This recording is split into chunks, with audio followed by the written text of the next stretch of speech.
I'm going to attempt beating Dying Light using only throwables. This means every bit of damage I do must be done with a throwable weapon or it's game over. To make things even tougher, only the materials that I gather during the night can be used to craft with. Something tells me this challenge will be brutal, so let's get started. As always, I'll be playing solo nightmare mode for maximum difficulty. First thing up on the list that everyone must complete when starting a new game, regardless of what kind of playthrough they're doing, scaring little children. Seriously though, we immediately come to a roadblock with the challenge, having to overcome the first zombie on the 13th floor. I don't have any throwables able to be crafted right now, and I don't have the weapon throw ability unlocked yet, since I literally just started the game about 30 seconds ago. So I had to come up with a plan so crazy that it might just work.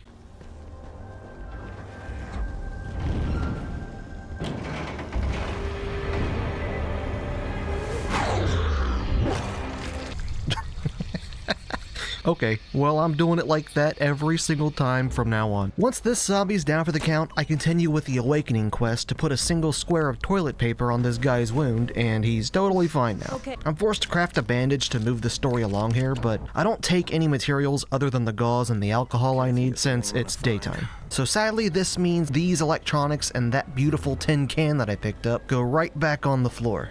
Now that I've become the ultimate savior to humanity by single-handedly liberating the 13th floor of the virus, I'm able to go visit Spike to get the next mission and unlock Survivor Level 1, granting me the first throwables I'm able to use, the Molotov and the throwing stars. Obviously, the night still doesn't exist yet at this point in the game, so I'm forced to craft a few Molotovs in order to proceed with the story. I end up searching for the materials to craft 2 of them and take out the zombies to unlock the first safe zone, and eventually I'll have to craft 1 more to clear the zombies in front of the airdrop to enable night to happen. But until then, I do all that I can to avoid fights. With the help of the firecrackers that Spike gave me, rigging the cars was easy. Then, after turning on all the electrical boxes, it's time to visit everyone's favorite pal, Jeffrey.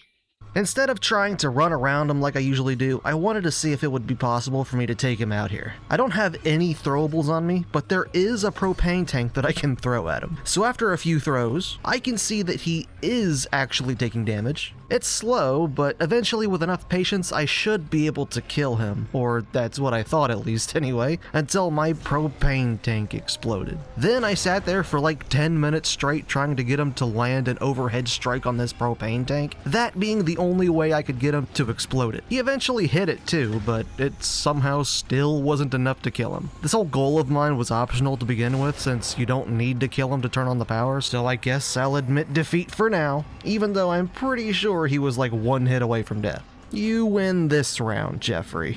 After turning on the power and meeting the green boy for the first time, I continue on with the airdrop mission to get night available as soon as possible and be able to start collecting items for weapons. The night is still as terrifying as ever, but one butt-clenching night chase later, I make it back and get a couple levels to unlock skills with. It goes without saying that if I'm doing a throwables only challenge, most of these skills are going to be useless to us. So the ones I do have access to, you better believe I'm going to make the most out of them. This time around, I unlocked the boosters and elemental throwing stars, a perfect fit for our excursion. As for agility, I usually like to go for grapple for my first skill, but just for maneuverability's sake, I went for slide this time. Now that the night has arrived, I'm finally able to gather the materials for my own weapons. From here on, if I'm doing a mission and run out of throwables, it's a soft lock point and essentially game over. So I need to make sure to gather as much as I can in between each task to make sure I have enough to get through it. The night being as dangerous as it is, I'll need to take things slow or I'll have some unwanted visitors. But I'm not really one to stealth unless absolutely necessary, so... 1 hour of grinding some crafting materials later, I end up with a decent amount of throwing stars to take us through the next mission or so. Just to be extra thorough, I'm not only limiting my collection of materials in the world to nighttime, but also claiming quartermaster items and buying things from the shop as well. This incentivizes me to just run around at night constantly so I can pick up things as needed, but sometimes I do forego picking up items in favor of being able to, not die a horrific death to an alpha volatile while trying to do the story. Now that we actually have some weapons to use, I head to Rise and start the 2 hours of side quests for Kareem. Things go about as you'd expect. Except one thing. Whenever I do challenges like these, weird little glitches can sometimes start to seep through the cracks of what is usually a pretty well-polished game.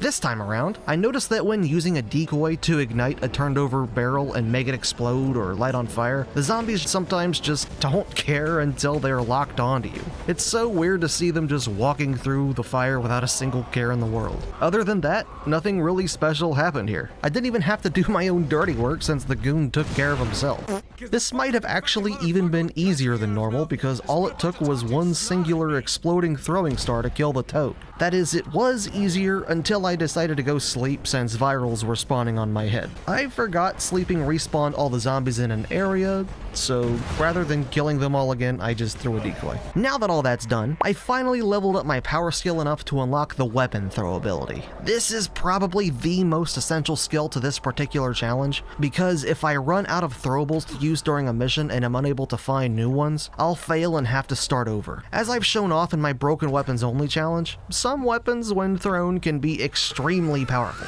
so I'll be trying to use this ability sparingly. And when I do, I also am going to make it a point to not use a weapon that's guaranteed to one-hit kill the enemy, just to make my time that little bit worse. Going along with that same thought, as much as I love them and as fun as they are to use, I won't be using developer weapons or blueprints since 1.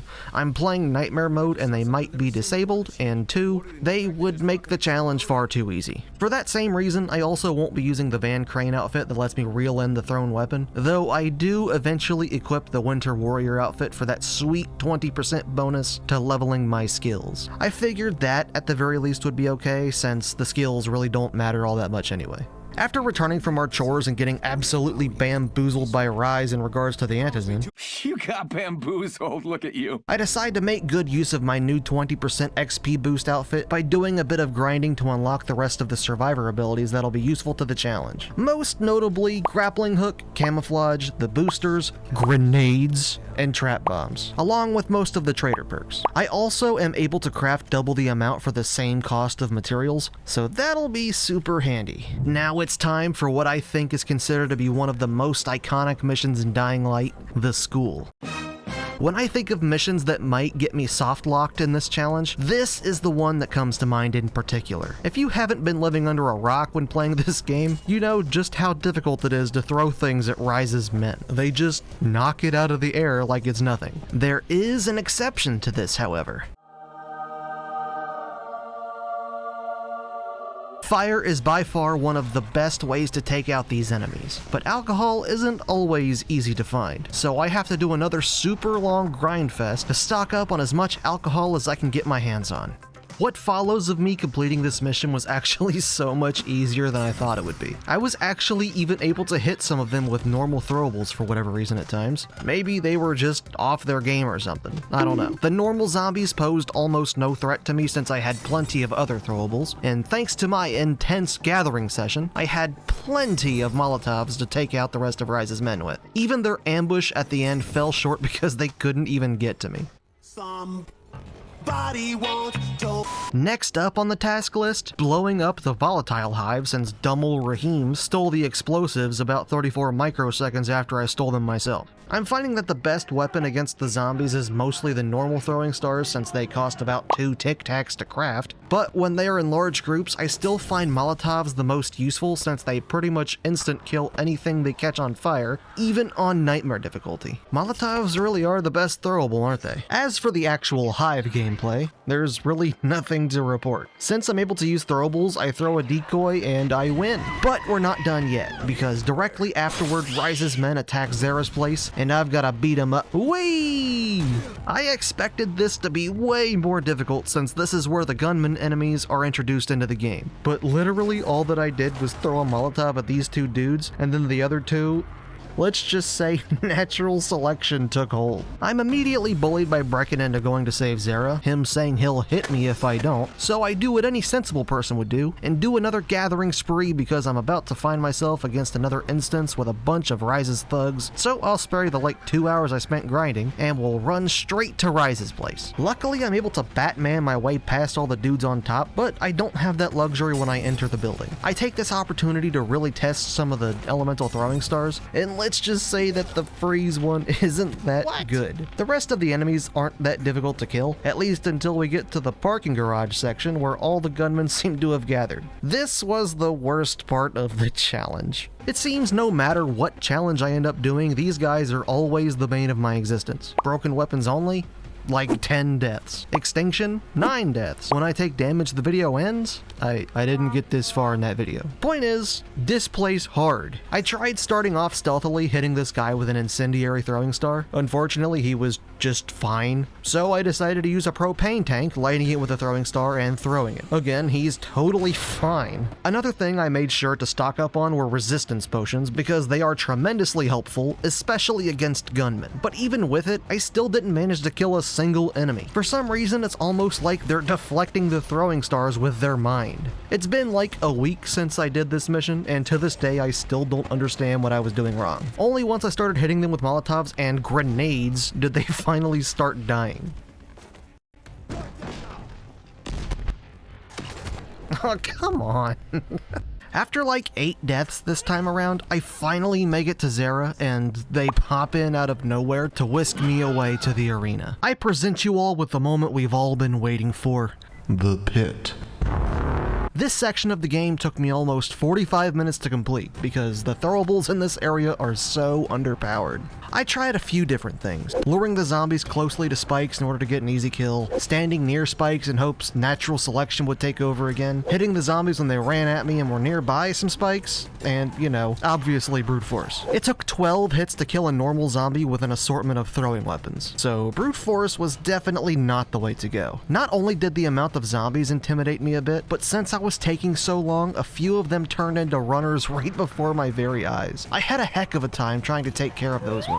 But after a bit of running around, I found sometimes hitting them with a throwable while they were near a spike barrel would work. But the real reliable method I ended up using was to hit them with a throwing knife as they were climbing up this particular crate that had spikes coming up the walls. Pretty much all it does is ragdoll them, but since they are technically already on spikes, they instantly die. So that just leaves the rest of them to take care of. I actually had a decent amount of success with the crowd of zombies by throwing firecrackers at the spikes, then hoping they would knock each other into the wall. But what I came up with to easily take them out was so much fun. You see this propane tank here? Yeah, that one right there. It's pretty much useless on its own. I've not really seen it kill a single zombie by it exploding. But if you throw it at them,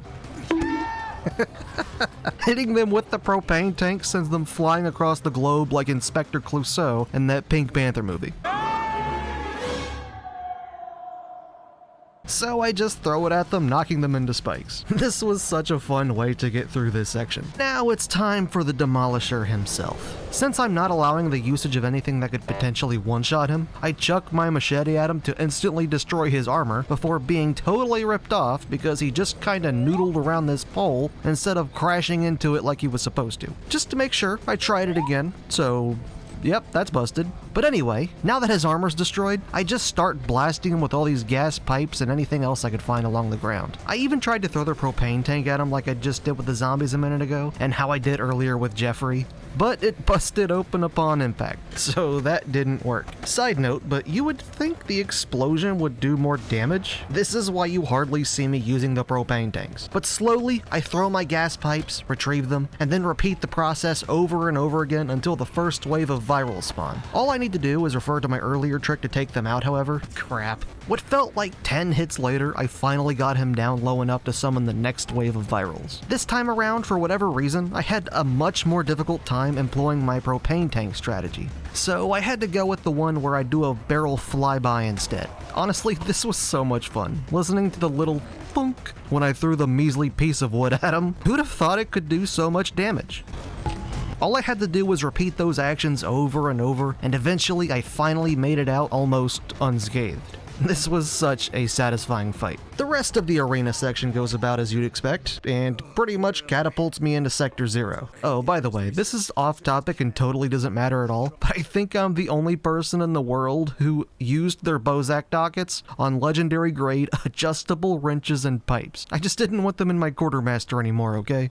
Leave me alone. But yeah, after another quick gathering and crafting spree, I sprint to the saviors and prepare myself for what is usually a giant pain in the butt in this game. I make sure to craft even more grenades than usual because honestly, they're even better than a Molotov against the gunmen if I can keep them from escaping the radius of the explosion. So after meeting up with my escort, I make my way through the sewers and right into Rise's trap. The only thing is, if you have even a single one of these resistance boosters, all of those weapons you just made to take on Rise's thugs are now unnecessary. I drank a booster and then Spider-Man'd myself over these guys' heads. The second guys didn't even know that I was there. Now that we're in Old Town, I head straight to Troy to meet her and her people. The goal is to have her help me find Jade, but I'm already blessed with the knowledge of where she is since I've got the superpower of having played this game about 32 times.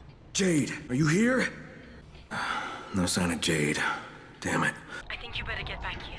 You have to see this. Alright, fine, I'm coming back. So Troy basically shows me that they're gonna bomb the city soon. But I must say, it's so weird seeing normal civilians like this. I feel like nobody talks about it. I wonder what the people outside of the quarantined area are seeing when it comes to Haran and the virus. Don't we have the internet since there's still power? How do we not have this world's equivalent to Amanda Styles from Dead Island 2? I need answers.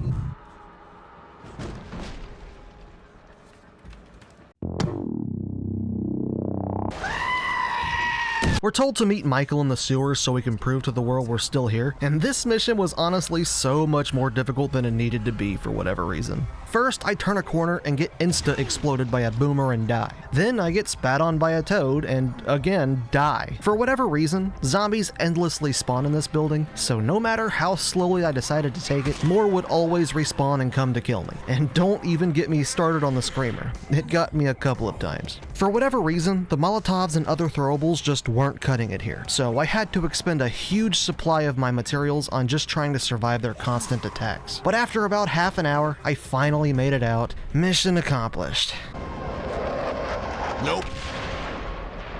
Sons of bitches. Well, Jade contacted me and told me to meet up with her finally, so I guess all of that wasn't for nothing. Ah, god dang it. Well, I gotta go get her back. So I made sure to stock up on tons of resistance boosters, grenades, and burning throwing stars since I found those to be the most effective when dealing with Rise's thugs. Looking back on this now, I should have probably brought more normal weapons with me just in case I ran out, but I kept throwing them and somehow losing them like they fell through the map. So I just said screw it and went on ahead. As I'm sure all who are watching know, the museum is such an absolute pain in the butt in this game. Every single enemy until we get to Tahir has a gun, and on Nightmare, if you so much as poke your nose out for a second, it'll be shot clean off your face. But that's where these come in handy. The first round goes pretty well. All I did was throw Molotovs and let them throw grenades at one another. The second wave, however, only really goes somewhat smoothly because of the resistance boosters that I had. They're what really allowed me to climb up and take my time while aiming at an enemy.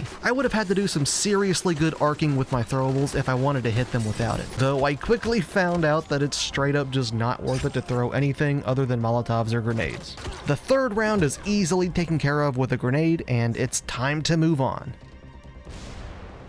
The rest of these guys can be pretty much bypassed in the same way that I did with the Savior trap earlier. Just chug a resistance booster and run! I do have to take out a bunch of zombies, but they really aren't much of a threat since I have a lifetime supply of incendiary throwing stars in my back pocket. Once they've been liberated of this life, I'm able to move on and try to save Jade. And by trying to save Jade, I of course mean I run in there and then sit in this room until Jade does the vast majority of the work for me.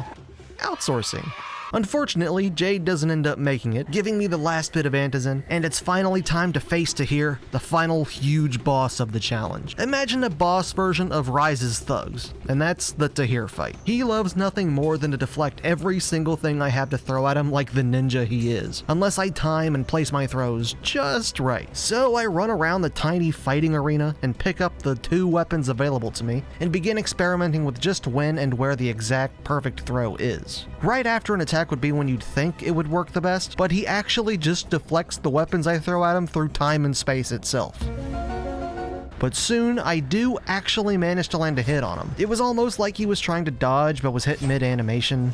It's hard to explain. But now I just need to try and replicate that about 10 more times. The millisecond that I surprise hit Tahir to half health, he summons a pack of his fellow bad guys. Luckily for me, none of them are gunmen, but his extra help does mean that I need to be a bit more careful. One way of doing that is to constantly be on the move, since they seem to never-endingly start throwing stuff at you if you're not constantly within 3 feet of them. But with my game plan, eventually I'll find an opening where Tahir just sometimes seems to have his guard down, and I'm able to whittle him down and finally take him out. That actually went a lot better than I thought. I didn't even die once during that fight. Oddly enough, the fight against the 2 dudes after the Tahir fight was much more difficult than he was. Their health seemed higher, I felt like they dodged and blocked my throws much more often. I'm not super sure what was going on here, but finally I make it back to get my stuff. The next couple bits of gameplay and story are super easy. You don't even really have to do that much fighting in order to get past them. So I'll go ahead and give you the cliff notes for them. After Tahir, we go meet Troy, who says we need to go send out a message on a radio tower so we don't get, you know, exploded.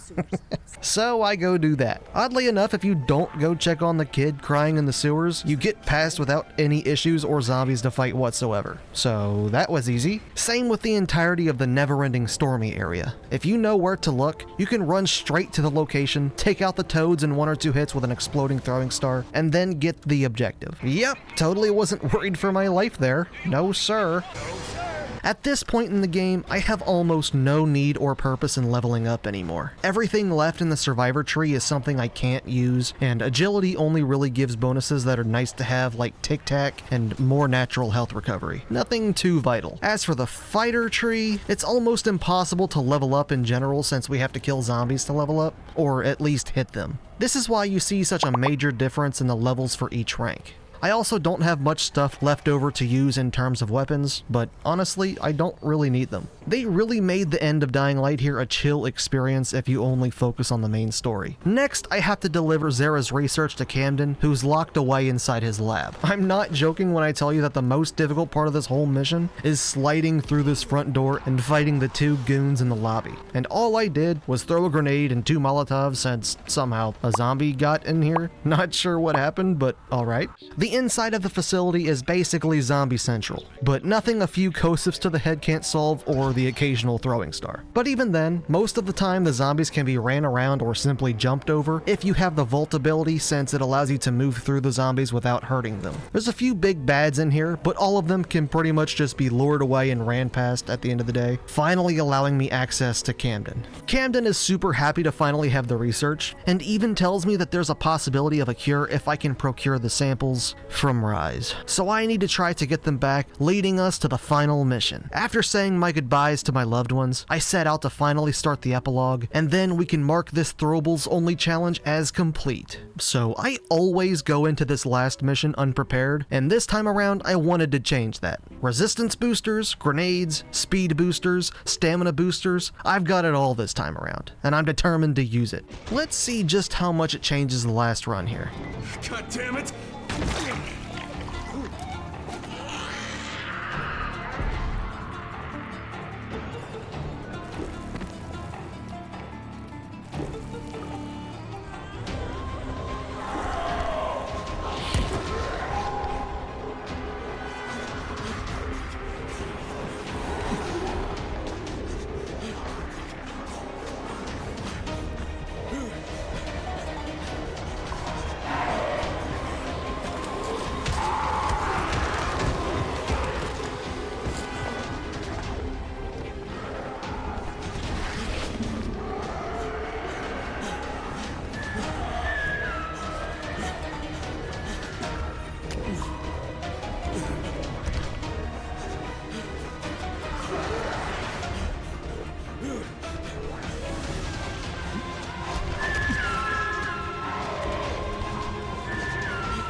Well, those boosts certainly made things easy.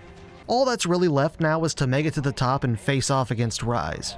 Dear Crane, Accept an offering to the king. No. No, I don't want it. Take it back. We really don't even need to fight anymore other than the random zombie here or there. And when we get to the top, the second we touch this ladder, and after dying a couple more times to QTEs, we have officially beaten the game with only throwables. Let's ask for a decision, asshole! Beating Dying Light with only throwables is not only possible, I'd go as far as to say it's a one-of-a-kind experience. Every throwable in this game is so unique, and while some are definitely better than others, I still think they're all worth using to a certain degree. Okay, maybe not against Rise's men, but I always find it so interesting to see just how different my playthrough will be with each limitation. For example, I never use the throwing stars, but here, the explosive ones were almost indispensable in taking out things like toads. I even found certain throwables to be better for certain creatures, like a Molotov for groups, grenades for armored opponents or humans, or even the freezing throwing stars if you just want some breathing room. This challenge, I'd even say you should try out yourself no matter what. See just how different it changes your playstyle, and who knows, maybe you'll even start using grenades and the like more often in your normal playthroughs. I know I will.